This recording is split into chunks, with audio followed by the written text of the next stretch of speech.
It's day 21 and today we'll be solving this distribute repeating integers.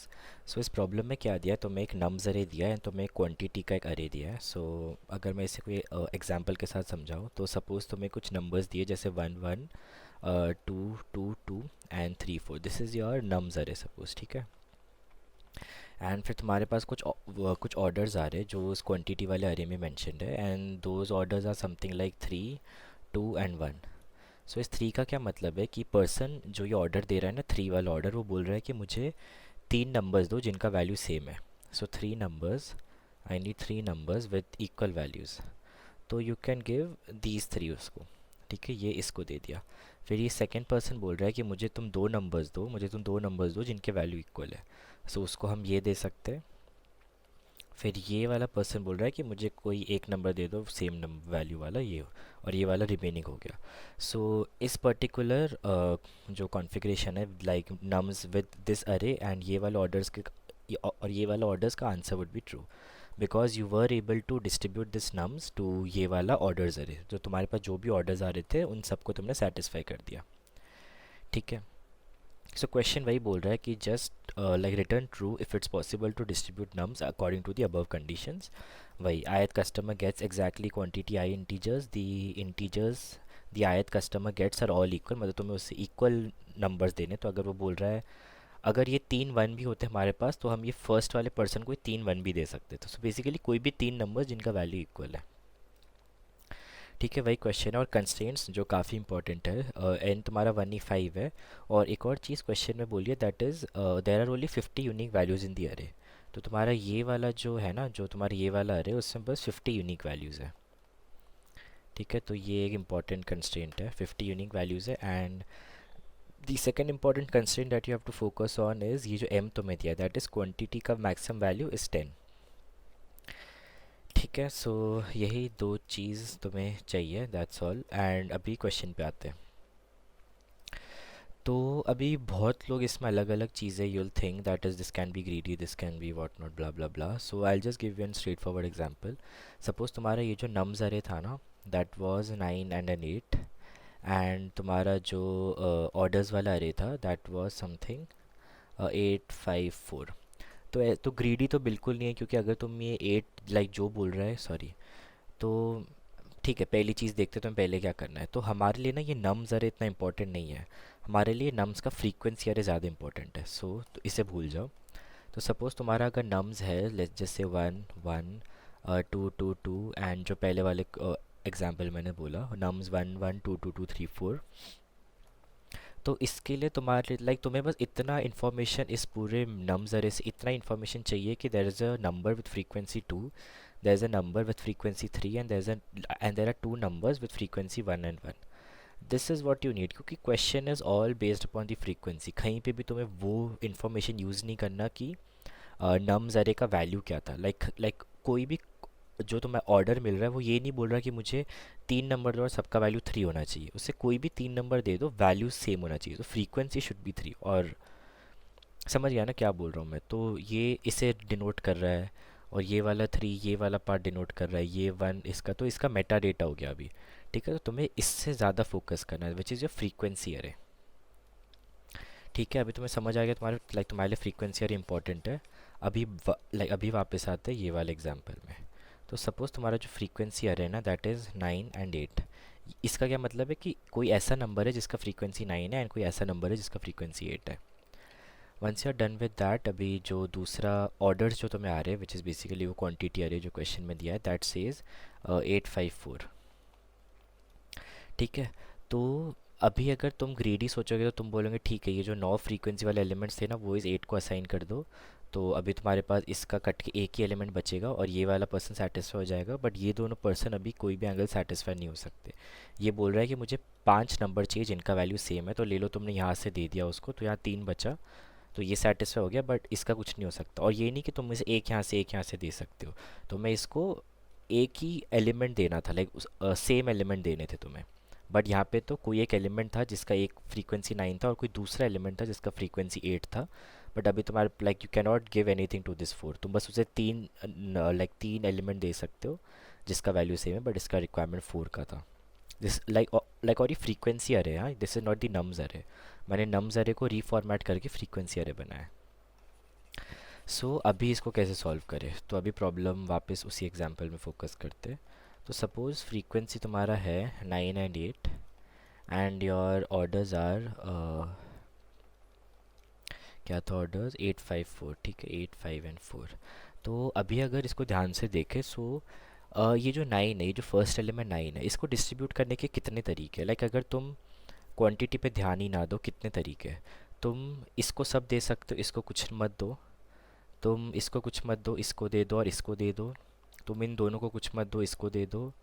तुम don't give this one इसको दे दो। बहुत option, of you like, और if you see मैं ये क्या बना रहा हूँ, लाइक ये मैं बेसिकली सबसेट सिलेक्ट कर रहा हूँ कि मैं कौन कौन से एलिमेंट को दे सकता हूँ।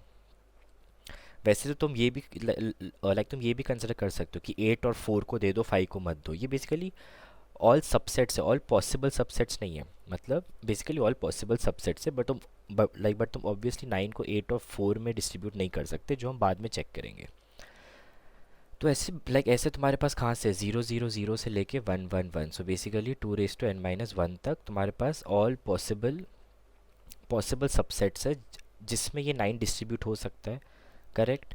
तो आगे कैसे करें, एंड अभी ये सोचते हैं क्या क्या मैं ये सारे सबसेट्स को कंसिडर कर सकता हूँ। तुम कर सकते हो, दैट्स वाई सेट। अगर if you see this orders का कंस्ट्रेंट ये 10 है, बस इसे ध्यान पे रखना, ठीक है, कि इसका वैल्यू 10 है, 2 raised to 10। So now suppose अभी अगर मैं कंसिडर कुछ ऐसा करता हूँ, ठीक है, इसे थोड़ा भूल जाओ। सपोज़ मैं बोलता हूँ कि मुझे अपना सारा 9 ना, थोड़े से और क्लियर, ठीक है, क्लियर ही है, इसे थोड़ा और साफ़ कर देते हैं। सो नाउ इफ़ यू, ठीक है, तुम डिसाइड करते हो कि मैं अपना सारा 9 का वैल्यू, अभी तुम्हारा पॉइंटर था यहाँ पे कि तुम्हें 9 को कुछ वैल्यू देना है, और अब तक इनमें से कोई सेटिस्फाइड नहीं है, ठीक है, तुमने किसी को कुछ असाइन नहीं किया है, तो none of them are satisfied. तो तुम एक मेंटेन कर रहे हो बेसिकली समथिंग विच इज़ कि कौन से लोग सेटिस्फाइड हो चुके हैं, how many of them are satisfied, ठीक है। इनिशियली कोई सेटिस्फाइड नहीं है, तो तुमने ना यहाँ 0 0 0 से लेके 1 1 1 सब में लूप चलाया। तो सपोज़ हमारा लूप एक उसमें से बिट सेट एलिमेंट था 1 0 0।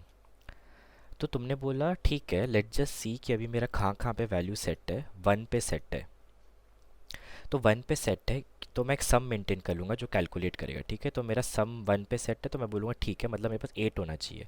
Then I will compare it with this element, ये जो मेरा 9 था। तो क्या 8 इज़ लेस देन और equal to 9? It is. That means this bit set you can consider, therefore move ahead, move your pointer by 1। So 9 वाला element पर और नहीं आएगा, we are currently at the 8th element, and my orders are क्या बोलते हैं 8 5 4। वापस orders तो वही रहेगा 8 5 4, बट तुम्हारा ये जो सेटिस्फाइड था ना, ये अभी बन जाएगा 1 0 0। तुम्हारा जो सेटिस्फाइड वाला मास्क चल रहा था वो बन जाएगा 1 0 0।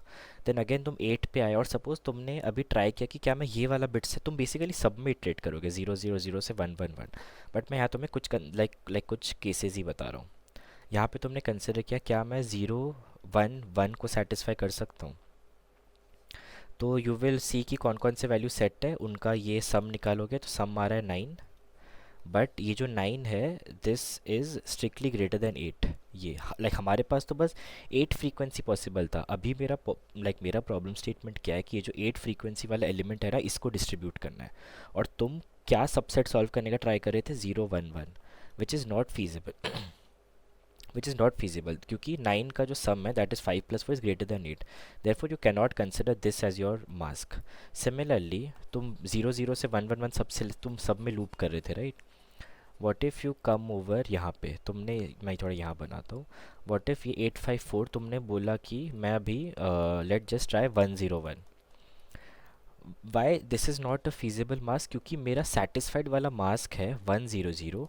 तुम नेक्स्ट मास ट्राई कर रहे हो 1 0 1। तुम एक इंसान जो ऑलरेडी सेटिस्फाइड है उस पर और क्यों वेस्ट कर रहे हो। So that is your second check कि कोई भी इंसान जो ऑलरेडी सेटिस्फाइड है वो उसे वापस सेटिस्फाई नहीं करना है अपने को। तो that is your second check. And एक बार तुमने देख लिया कोई वापस सेटिस्फाई नहीं हो रहा है, फिर तुम उस पर चेक लगा सकते हो अभी, कि नाउ इसमें से फीजिबल मास्क कौन से, 0 1 0 इज़ अ फीजिबल मास्क, क्योंकि तुम्हारे पास 8 का फ्रीक्वेंसी था, ये बोल रहा है 5 एंड वही सेट है, तो तुम और आगे जा सकते हो। Similarly you have to do this for all of these. अभी अभी यहाँ पे आ जाता है dynamic programming with two state managements. First is तुम्हारा फ्रीक्वेंसी अरे पे तुम कौन से वाले पॉइंटर पे अभी करेंटली हैंडल करो. Is it 9? अगर 9 सेटिस्फाई हो गया लाइक, और अगर तुमने 9 को सब बांट दिया तो यू कैन गो हेड 8 पे, या ब्ला ब्ला ब्ला जो भी है. एंड तुम उसके साथ साथ एक और मास्क, हमेशा एक और मास्क रखोगे which is your satisfied mask. And जब जब तुम एक पर्टिकुलर मास्क को सेटिस्फाई कर रहे हो, तुम यहाँ से वापस डिस्ट्रीब्यूट करोगे. यहाँ पे फ्रीक्वेंसी आइटम वापस बढ़ जाएगा, वो तो हमेशा ही बढ़ेगा 9,8. फ्रीक्वेंसी हमेशा इंक्रीज़ होगा 9,8, but mask can be different. तो यहाँ पे अभी तुम्हारा सेटिस्फाइड, सपोज तुमने यहाँ पे ये जो 9,8 था, तो लाइक तुमने यहाँ पे 100 सेटिस्फाई किया था ना, तो तुम्हारा सेटिस्फाई मास्क या 100 बन जाएगा. और सपोज़ यहाँ पे तुमने सेटिस्फाइड मास्क चेक लाइक 5 और 4 को अगर सेटिस्फाइड किया होता, तुम्हारा यहाँ सेटिस्फाइड मास्क बनता 011. सिमिलरली ऐसे सारे केसेस तुम कंसिडर करोगे, और तुम्हारा बेस केस क्या होगा जब सेटिस्फाइड का वैल्यू 1,1,1 बन जाएगा. That is your base case. तो कोड में थोड़ा इजीली समझेगा तो स्टार्टिंग से देखते हैं. पहले मैंने अपने उस जो नम्स है ना उसका फ्रीक्वेंसी नम्स निकाल लिया, दैट इज़ पूरा रीफॉर्मेट कर दिया मैंने. ठीक है, तो और रीफॉर्मेट कैसे किया, सिंपल मैप वाला स्ट्रक्चर. तो वंस दैट इज़ डन, ये डीपी बाद में एज यू नो सारी चीज़ें मेमोराइजेशन में ईजी होती है. अभी देखो, इफ देखो मेरा बेस केस क्या है, जो मेरा क्वांटिटी का साइज़ था विच इज़ माय ऑर्डर्स वाला अरे, उसका 2n-1. अगर मेरा ये सेटिस्फाइड मास्क है, ये मास्क नहीं है, this is the satisfied mask. तो वो अगर 2n-1 के बराबर हो गया मतलब सब सेटिस्फाई हो गया, right, to return a true. Otherwise मेरा index which is my frequency nums वाला अरे, वो ही अगर फॉल्स मतलब बाहर चला गया तो I have to return a false. And हाँ ठीक है ना, एक बार वो हैंडल हो गया. ये अगेन मेमोराइजेशन, इस पर ध्यान मत देना, this is the most simplest part. Answer false. Then अभी तुम देखो, मैं 0 से लेकर 2n-1 where n is the quantity का साइज, सब हर पॉसिबल सबसेट मास्क में ट्रेड कर रहा हूँ. और मैं हमेशा चेक कर रहा हूँ वो मास्क वैलिड है या नहीं. तो जैसे मैंने यहाँ बताया था, वैलिड चेक करने के दो चीज़ें हैं. पहली बात, जो चीज़ ऑलरेडी सेटिस्फाइड है ना वापस सेटिस्फाइड नहीं होनी चाहिए. तो जैसे ये वाला चीज़, दिस इज़ रॉन्ग, ये सेटिस्फाइड मास्क में ऑलरेडी सेटिस्फाइड था, तुम इसे वापस सेटिस्फाइड करने का ट्राई कर रहे हो. तो ये कैसे चेक करें, तुम बेसिकली ये दोनों बिट्स का एक एंड निकाल लो, और अगर एंड ज़ीरो नहीं आ रहा है तुम्हारा, सब ज़ीरो होना चाहिए राइट, एंड ज़ीरो नहीं आ रहा है मतलब तुमने गलत किया. तो that is the first check. If लो जो मेरा इज़ वैलिड फंक्शन है, ये मास्क एंड जो मास्क टू बी टेकन, जो नया mask that we are trying to take, उन दोनों का एंड अगर ज़ीरो नहीं है, that means return of false. Otherwise अगर अभी हमारे पास लेजिट मास्क है राइट, तो मैं ट्राई करूँगा जो जो मास्क में मेरे सेट थे ना, जो जो इंडेक्स सेट था, तो जैसे सपोज 854 है, ठीक है 854, और उसमें मैंने so suppose I was trying to consider the mask 011 for the frequency being 9. तो मैं ये इनका सम करूँगा, जो जो सेट एलिमेंट्स जो जो सेट है ना मेरे बिट में, मैं उनका सम करूँगा. लास्ट में उसे मैं किससे कंपेयर करूँगा, this available is this particular 9.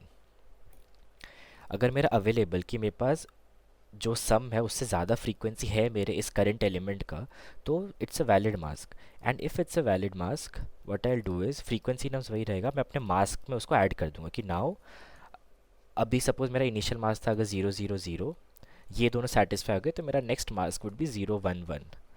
तो मास्क अगेन दो से लाइक मास्क में दो लोग और सेटिस्फाई हो गए, एंड अगेन इंडेक्स तो ऑब्वियसली इंक्रीमेंट ही हो रहा है. Then in the end just simply return तुम्हारा डीपी मास्क इंडेक्स आंसर. तो बेस केस फॉल्स कब रहेगा, जब तुम्हारा इंडेक्स ही एक्सीड हो जाता है. बेस केस ट्रू कब रहेगा, जब तुम मास्क में सबको सेटिस्फाई कर देते हो. So that is it. थोड़ा कॉम्प्लिकेटेड है, बट ये दो चीज़ ध्यान रख लेना कि तुम्हें रीफॉर्मेट करना है, तुम्हें यहाँ पे एक अपना इंडेक्स रखना है जो तुम्हारा डीपी का एक स्टेट होगा, एंड तुम इस पूरे डेटा को कि कौन सेटिस्फाइड है और कौन सेटिस्फाइड नहीं है उसको एक डीपी के मास्क में स्टोर कर सकते हो. अभी एक बार वो चीज़ हैंडल हो गई तो तुम्हारे लिए काफ़ी इजी हो जाएगा, because now you can easily check कि कौन से मास्क को लेना है. और तो बेसिकली सारे मास्क में इटरेट कर लो एंड चेक कर लो कि मुझे कौन से मास्क को लेना है, और चेक कर लो ये जो मैं नया मास्क लेने वाला हूँ ये वैलिड मास्क है या नहीं. वैलिड मास्क का चेक करने के दो कंडीशन. फर्स्ट कंडीशन, जो ऑलरेडी सेटिस्फाइड और सेटिस्फाइड नहीं होना चाहिए, मतलब उसके वापस सेटिस्फाई करने का लाइक वापस सेटिस्फाई करने का हमने अटैम्प्ट नहीं किया है. Second thing that you have to test is, जो जो आइटम्स मैंने कंसिडर किए हैं मेरे पास उससे ज़्यादा फ्रीक्वेंसी रहना चाहिए, which is checked in the and. And एक बार वो वैलिड मास्क आ गया, so try running your DP with that, नहीं तो आंसर तो तुम वैसे भी रिकर्स कर ही रहे हो इस फॉर लूप में. एक में भी किसी में भी ट्रू आ गया, मतलब तुम्हारा हो गया। यहाँ पे और लगा इफ़ यू सी, क्योंकि तुम्हें कोई एक पर्टिकुलर केस चाहिए जहाँ तुम्हारा आंसर रन हो रहा है, दैट्स वाई यहाँ पे और है। So that's it. कुछ डाउट हो तो पूछ लेना। Bye bye.